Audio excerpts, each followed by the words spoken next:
샬롬, 반갑습니다. 베드로전서 하이라이트 묵상 이제 8번째 시간입니다. 매일 말씀 묵상에 힘쓰시는 여러분, 우리 모두에게 삶의 모든 고난을 이길 수 있는 힘을 더하여 주시길 주님의 이름으로 축복합니다. 지난 시간에 살펴본 대로 오늘 말씀 바로 앞 단락에는요, 이 베드로가 교회 공동체의 결속을 다지기 위해서 뜨겁게 서로 사랑하자, 그렇게 권면을 했습니다.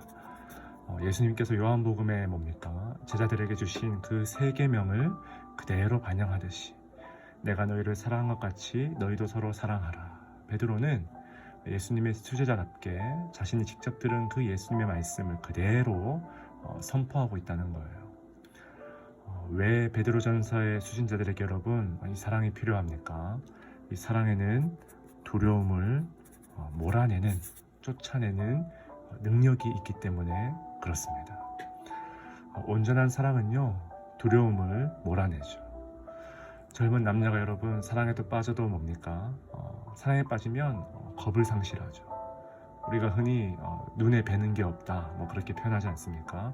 하물며 하나님이 부어주시는 이 사랑으로 성도 간에 뜨겁게 사랑하면요, 그것이 바로 모든 시련과 또 어려움과 두려움을 이겨내는 능력이 되더라는 것입니다. 그래서 베드로는요, 자신의 이 형제 자매들을 특별히 뭐라 부릅니까? 사랑하는 자들아, 그렇게 부르죠. 그리고는 너희를 연단하려고 오는 이 불시험을 이상한 일 당하는 것 같이 이상히 여기지 말라, 그렇게 권면합니다. 자, 여러분, 바로 앞 영상에서 우리가 함께 묵상했던 그 단어 이상히 여기다, 혹시 기억나십니까? 그렇죠. 크센이죠. 우리가 그렇게 어제 영상에서, 이전 영상에서 배웠죠. 이상히 여기다, 혹은 낯설게 여기다, 바로 이런 뜻의 단어였죠. 사실 이 베드로 전서에서는요, 사실 이 단어가 신학적으로 가장 중요한 단어라고 해도 과언이 아닐 것입니다. 나그네, 제사장, 이런 단어와 함께 가장 중요한 단어가 바로 이 크센이죠. 세상이 보기에 낯설게 느껴지는 그리스도인, 낯설게 느껴지는 교회 공동체가 되어야 한다, 그런 말씀을 나눴죠. 또한 교회 공동체는 언제나 이 낯선 자들을 환영해야 합니다. 그죠? 서로 낯선 자 대접하기에 힘써야 된다는 거예요. 자, 그런데 이번에는 성도들이 낯설게 이상히 여기지 말아야 할 것이 하나 있는데, 그게 바로 뭐냐 하니까 바로 이 불시험, 즉 불과 같은 시험이라는 것입니다. 우리가 흔히 신앙이 얕을 때는 그런 말들을 많이 하죠. 예수 잘 믿고 교회 잘 나가고 말씀 묵상 꼬박꼬박 잘 하는데 왜 이렇게 내 삶에 고난이 많은가? 왜 이렇게 삶이 힘드냐는 거예요. 어딘가 내 신앙생활에 문제가 있는 것이 아닌가? 열심이 부족한가? 믿음이 부족한가? 그것도 아니면 내 기도가 응답이 되지 않는가? 이런 고민을 할 때가 참 많이 있더라는 거예요. 그런데 베드로는 오늘 이 말씀에서 뭡니까? 이런 논리를 아주 정면으로 반박하고 있죠.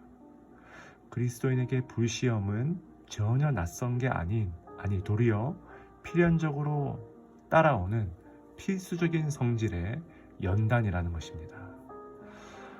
그래서 우리가 오히려 가져야 할 자세는 뭡니까?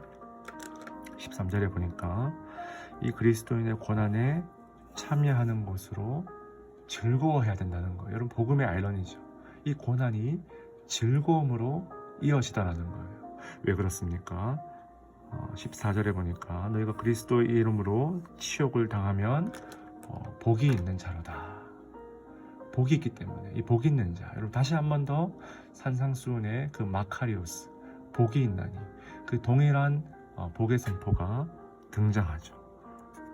고난이 즐거움이 되고 복이 될 수 있는 바로 이 연결고리, 그리스도 이름 때문에 치욕을 당하면 복이 있다는 거예요. 여러분, 사실 이것도 예수님의 산상수훈을 거의 그대로 선포한 거죠.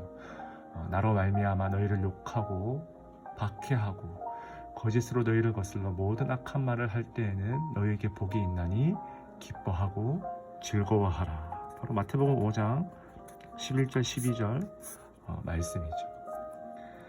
여러분, 이렇게 예수님과 베드로는요, 이 시험을 대하는 자세, 특히 이 불시험을 마주할 때 가져야 할 이 마음가짐에 대해서 거의 동일한 말씀을 지금 들려주고 있다는 것입니다.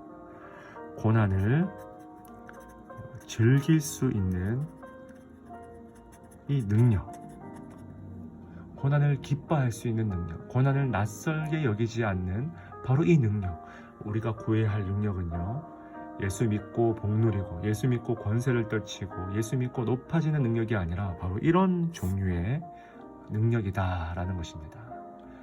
자, 계속해서 고난의 성격이 구체적으로 여러분 등장하고 있죠. 15절은 살인이나 도둑질이나 악행이나 남의 일을 간섭받는 자로 고난을 받지 말라. 그리고 이건 뭡니까? 이런 것은 남에게도 고통을 주고 자기 자신에게도 고통을 주는 그런 행위죠. 오늘날 많은 교회와 그리스도인들이 이런 불미스러운 일들에 연루가 되어서 이런 것들을 마치 불시험 당하고 있느냐 해석하면 뭡니까? 이건 너무나 수치스럽고 부끄러운 그런 일이라는 거예요. 우리가 받아야 할 고난은 뭡니까? 이런 고난이 아니라 바로 14절에 나와 있죠. 그리스도의 이름으로 치욕을 당하는 고난이죠. 그리스도의 이름으로, 이 말은요, 그리스도의 이름 때문에 혹은 그리스도의 이름을 위하여 치욕을 당할 때 복이 있다는 것입니다. 마지막으로 여러분, 우리가 마지막 때의 고난을 즐거워할 수 있는 이 능력을 발휘할 수 있는 근거가 여러분 무엇입니까?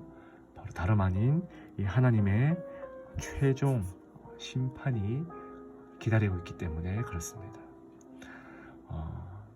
고난 받는 자들이나 고난 받게 하는 자들이나 모두가 이 하나님의 이 심판을 받을 날이 반드시 온다는 것입니다. 그래서 19절에 최종적으로 권면하죠. 하나님의 뜻대로 고난을 받는 자들은 선을 행하는 가운데, 여러분 베드로전서의 아주 중요한 주제죠. 이 선한 양심, 선을 행하는 가운데 그 영혼을 미쁘신 창조주께 의탁할지어다. 아멘. 미쁘신, 이 말은 여러분 무슨 뜻입니까? 신실하시다, 그런 뜻이죠. 영어로 하면 faithful creator, 신실하시고 변함없으신 바로 그 하나님께 내가 당하는 모든 고난도 맡겨드리는 삶, 이것이 바로 불시험을 대하는 성도들의 자세라는 것입니다. 사랑하는 여러분, 불시험을 낯설게 여기지 않는 담대함을 달라고 우리 함께 기도합시다. 좁은 길을 걸어갈 때에 겪을 수 있는 이 모든 어려움을 이상히 여기지 않는 믿음을 달라고 우리 함께 기도합시다. 이 기도를 올려드리는 모든 분들에게 참된 이 하늘의 복이 있을 것입니다. 우리 함께 이 말씀 붙들고 기도하며 나아갑시다.